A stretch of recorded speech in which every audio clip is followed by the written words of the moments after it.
Fishing zone fishing zone fishing zone 10 আয়তদিন Baharampur union Nehalganj বাজারে চলছে এক মাছ ধরার প্রতিযোগিতা। তার জন্য লটারি নির্ধারণ করা হচ্ছে।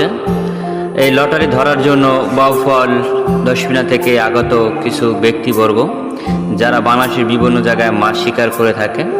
তো লটারি ব্যবস্থা হচ্ছে এই জন্য কে কোন জায়গায় মাছ শিকার করবে সেটা নির্ধারণের জন্য।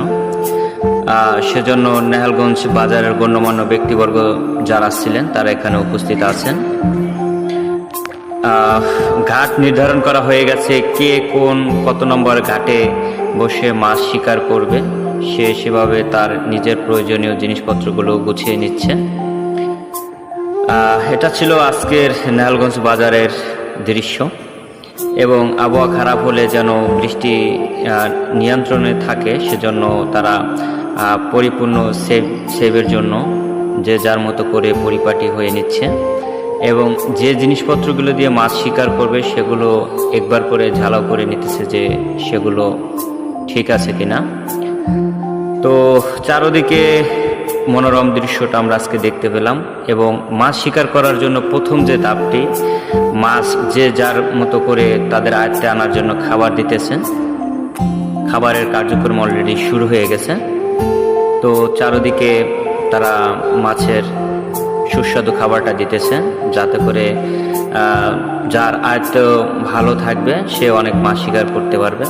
তো অনেক দর্শক আজকে আমাদের নেহালগঞ্জ বাজারে মাছ পুকুরের চারপাশে ঘেরাও দিয়ে আছে।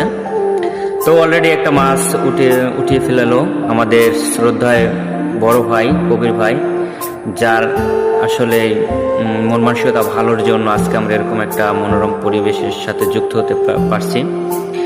অলরেডি একটা পাঙ্গাস মাছ তুলে ফেললো এবং সাথে সাথে আরো একটি রুই মাছ আমরা দেখতে পাচ্ছি। আর একটা রুই মাছ ধরে ফেললো আমাদের বাবুল কাকা, তাকে সবাই মধু বাবুল বলে ডাকে। সাথে সাথে আমরা আরো একটি মাছ দেখতে পাচ্ছি। আসলে এই যে মাছ শিকার করার যে একটি শখ, আসলে এই শখটি টাকা দিয়ে হয় না, কিন্তু আজকে টাকার মাধ্যমে শখ কিনে নিল।